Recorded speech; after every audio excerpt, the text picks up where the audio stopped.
going to calculate what is the density of iron, rho Fe equal to what. These are all the given data from your problem. They are providing Z value, that is number of atoms per unit cell. For BCC crystal, Z equal to 2, and they are providing mass M equal to 56, and we already may aware about that Avogadro number, and they are providing the A value also, that is cell edge value. Cell edge value they are providing. This it will be there in Armstrong unit, so conveniently I can convert it into 2.861 into 10 to the power of -8. So now we are going to solve this problem. This is the formula to calculate the density of a particular metal or any other substances. So rho equal to Z into M divided by A cube into N naught. So I just substitute the values. It is given in your problem. 2 into 56.0 divided by A value is 2.861 into 10 to the power -8 cube into 6.023 into 10 to the power 23 Avogadro value. Put all together. When we are simplify this values, we will get 7.94 gram ml inverse. This is the correct value for this problem. Now we are going to solve this problem. These are all the given data. They are providing coating thickness 0.05 centimeter, which is equivalent to 0.05 into 10 to the power of -3 meter. They are providing surface area of 0.5 meter square. Atomic mass of silver they are giving 108, and the density they are giving 7.9 gram centimeter -3. Now we are going to solve this problem. Solution. Number of silver atoms deposited. Now we are going to calculate how many number of silver atoms deposited from this information. Formula is, first we are going to find volume of silver. Volume of silver we are going to find. How to calculate the volume? Volume equal to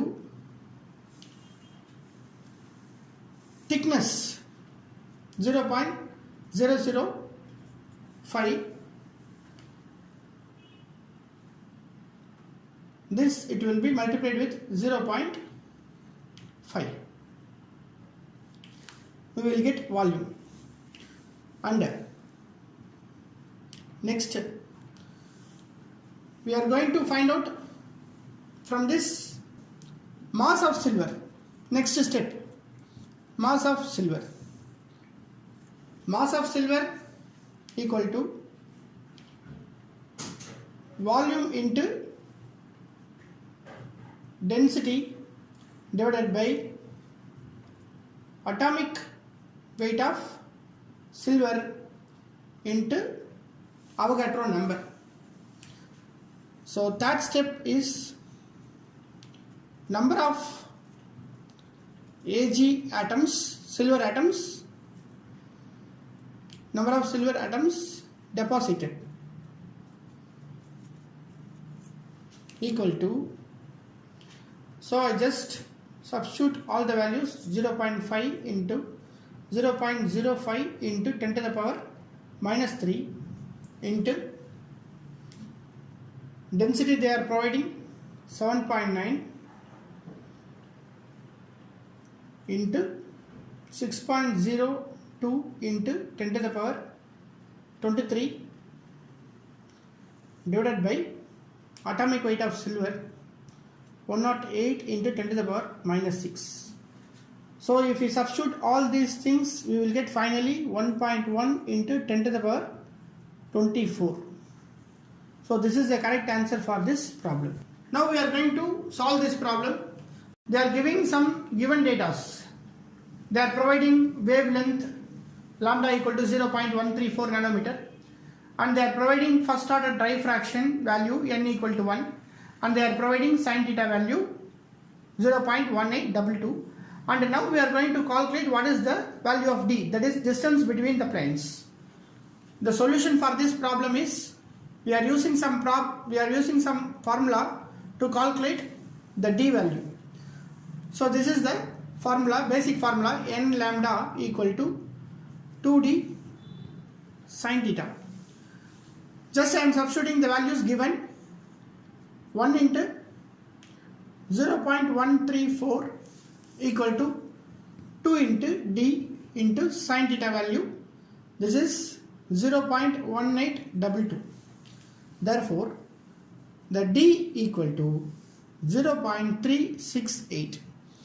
A semiconductor has an electron concentration 0.45 into 10 power 12 per meter cube and hole concentration 5 into 10 power 20 per meter cube. Find its conductivity given that electron mobility is equal to 0.13 meter square per volt per second and hole mobility is equal to 0.48 meter square per volt per second. So here the given terms are electron concentration, that is number of electrons in a sample, that is your semiconductor, so Ne, and hole concentration Np, that is number of holes in a semiconductor, and electron mobility is given as nu E and hole mobility is nu P.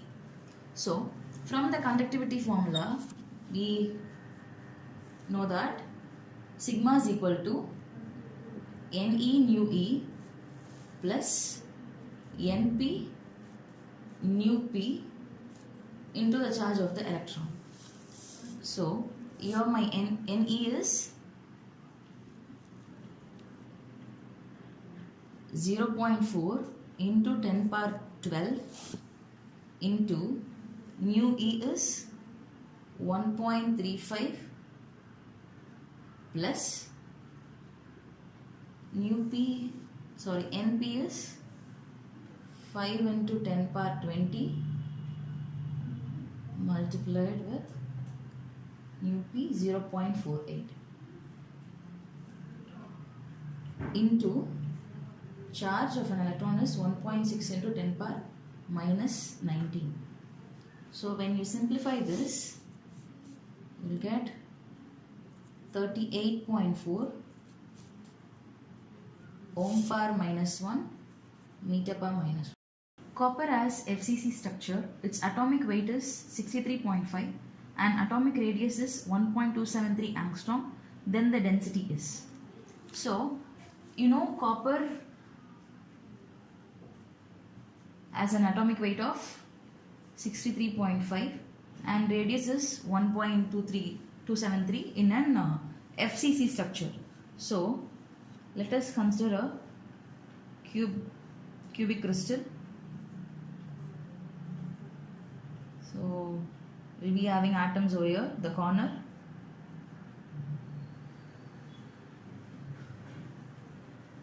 And since it's an FCC structure, you have a center atom for each faces. So here one, here one, here one. For this you'll be having here and here. This. So we need to find the density. Density is unknown. So for calculating the density, we have a formula. Rho is equal to m into n divided by a cube into n naught. Here this n is nothing but the atomic weight and n is number of atoms per unit cell. For an FCC structure you have 4 atoms and a cube is the volume of the unit cell and n naught is the Avogadro number. So let us substitute these values. 63.5 into n is 4 and a cube, you don't know the value of a cube, we need to find it, and Avogadro number is 6.023 into 10 power 23. So A is the volume of the unit cell, or you can take it as the edge of the unit cell.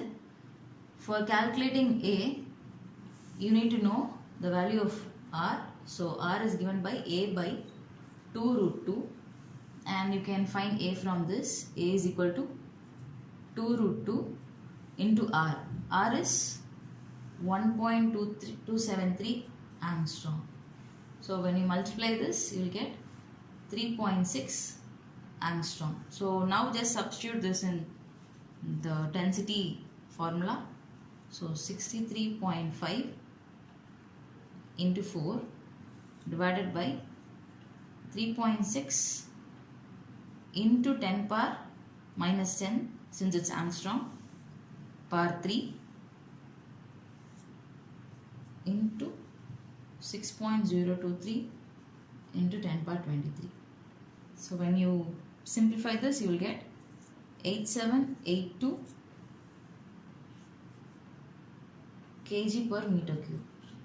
For the given combination of gates, if the logic states of inputs A, B, C are as follows: A is equal to B is equal to C is equal to 0, and A is equal to B is equal to 1, C is equal to 0, then the logic states of output D are.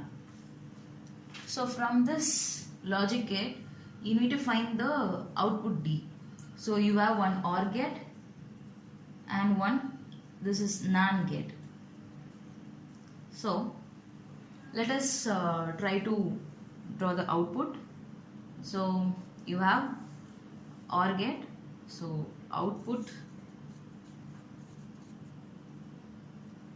at D is equal to, since it's OR gate, it's given by A plus B, and it is AND C, and it's NAND, so full bar, which is can also be written as A plus B whole bar plus C bar. So there are two conditions. The first condition is A is equal to B is equal to C is equal to 0. So if I substitute these values in, let us consider this as equation 1. What you will get? You get you will get 0 bar plus 0 bar plus 0 bar, which is equal to 0 bar plus 0 bar is also 0 plus 0 bar. 0 bar is 1, and 1 plus 1 will give you 1. This is for the first condition. This is for the first condition.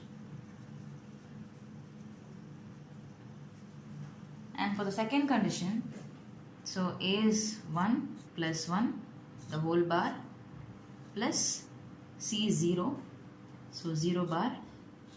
You will get 1 plus 1 will give you 1 bar, plus here you have 0 bar, and 0 bar is 1 bar is 0 and 0 bar is 1. That is also 1. This is for the second condition. So the output for these two values will be, these two conditions will be 1, 1.